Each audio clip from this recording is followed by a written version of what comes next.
Hello, everyone. You are listening the Sensible Investor podcast, where we talk about investment ideas and stocks. Today, our topic is Microsoft, the technology giant we all know and love. For decades, Microsoft has stood as a titan of the technology industry, a cornerstone of countless investment portfolios. The software giant continues to present a compelling, albeit complex, investment thesis. Fueled by explosive growth in artificial intelligence and cloud computing, Microsoft's stock has soared to new heights. Yet whispers of antitrust scrutiny, intense competition, and a lofty valuation warrant a cautious and thorough analysis. So, before we dive into any numbers, can you tell us about Microsoft's business model and where its strength comes from? Microsoft's enduring strength lies in its deeply entrenched and diversified business model. The company operates across three primary segments: productivity and business processes, encompassing the iconic Microsoft Office suite, LinkedIn, and Dynamics 365, intelligent cloud driven by the phenomenal growth of Azure, and more personal computing, which includes Windows, Xbox, and Surface devices. This diversification provides a robust shield against downturns in any single market segment. It's also important to add that the company changed its business model in recent years, isn't it? They used to sell their products in a box, and you would only need to buy it once and be done with it. But now you need to buy a subscription, which provides them monthly guaranteed income, even though it's not best for customers like us. Well, some say it's good for the customers too, because instead of getting a product that ages over time, you get a product that keeps getting updated. I am not saying this is my personal opinion, but it's out there. Still, I am not a huge fan of everything becoming a subscription either, even though it's good for businesses and investors. I didn't even know it was possible for software to actually age, but I get it. So, I'm looking at some of Microsoft's numbers in recent years, and they look astonishing. Yep, they generated $270 billion of revenues in the last 12 months and turned it into net profit of $96 billion. We're looking at a 36% profit margin, which most companies couldn't even dream of. This company generates more in profits than most companies generate in revenues. Their numbers are not stagnant either. In the last 10 years, they posted double-digit growth in 9 years. Microsoft is a huge company, though. How can they even have room to grow so much? You'd think that a company as big as Microsoft would have trouble growing, but the company keeps growing through new product offerings, price increases, subscription model, cloud offerings. Out of all Microsoft's offerings, what's their star player? The undisputed star of the Microsoft growth story is Azure, its cloud computing platform. As of early 2025, Azure continues to chip away at the market share of its primary competitor, Amazon Web Services, posting impressive double-digit revenue growth.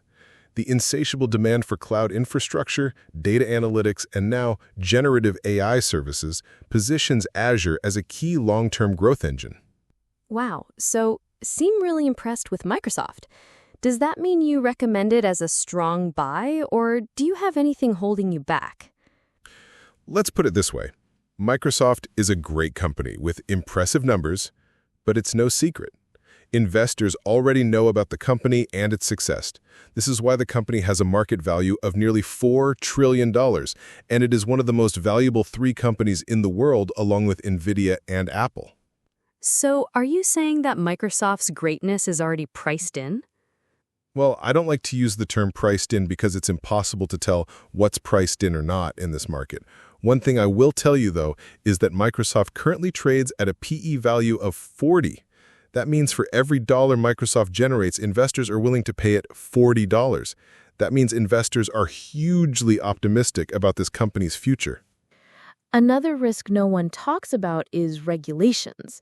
The very dominance that makes it an attractive investment also draws the unwelcome attention of regulators. Both in the United States and Europe, antitrust concerns are mounting. Investigations into the bundling of its Teams communication platform with its Office suite and scrutiny over its partnership with OpenAI are just two examples of the regulatory headwinds Microsoft faces. A significant antitrust ruling could result in hefty fines and potentially force changes to its business practices, impacting future growth. Some even think Microsoft could be broken up in the future, but those speculations have been around since the 90s. In 1999, a judge actually tried to break up Microsoft during its antitrust case, but he had a change of heart at the last minute. Yes, they were very close to being broken up. Instead, they ended up changing their business model significantly and paying a huge fine. Next time, they might not be so lucky. There is also the overall market risk, though, isn't there? Well, that's the big elephant in the room. The market itself has been incredibly strong in recent years. We've seen investors buy the dip like a generational buying opportunity. Markets dip less than 1%, and people rush to buy the dip the next day. Every dip results in a V-shaped recovery within days. That doesn't sound like a bad thing to me. Looks like markets are becoming risk-free. Well, that's usually a bearish sign, though. When people get the most confident and think that markets can't go down is when markets are most likely to go down because everyone and their uncle had already bought everything and fully invested, so now we're out of buyers and markets suddenly realize that there aren't any buyers left and it starts declining. That's what happened at the end of the dot-com bubble in 2000. It's always nice to have a different perspective on things, especially when it comes from many years of experience. Also, like most technology stocks, Microsoft is not immune to economic downturns. Microsoft gets most of its revenues from other businesses. A global recession could lead to reduced IT spending from businesses, impacting sales of Azure services, software licenses, and hardware. While its diversified model offers some protection, a broad-based economic slowdown would undoubtedly impact its financial performance. But that doesn't mean the company would actually go bankrupt anytime soon. No way. It's one of the most profitable companies in the world. But look at it like this. When a company has a PE ratio of 40 and investors are paying a hefty premium to own the stock because of its outperformance, where do those investors go when that outperformance is gone? If Microsoft's growth rate stalled and investors decide to drop its PE to 30, that's a 25% drop in the company's valuation, even if its profits stay the same. Has that actually happened before? Yes, in 2000, during the dot-com bubble, Microsoft had a PE of almost 60. For the next 15 years, the company kept growing, but its stock price stalled in order to catch up to its valuation. By the time its valuation caught up to its earnings, it was already mid-2010s. That's such a long time. When we're in a constant bull market, it feels like our stocks will never drop, but they always do from time to time. Yes, we had the crash in 2018, followed by a pandemic crash, and then 2022 crash due to high inflation. Markets always present buying opportunities every few years if you are patient. So what you're saying is investors should be patient and wait for a correction. Not necessarily.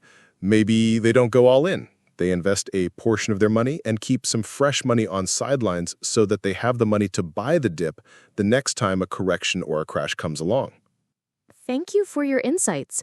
I won't keep you for much longer, but we hope to have you again analyzing other stocks. Thank you for having me over. I'd be happy to come back for more.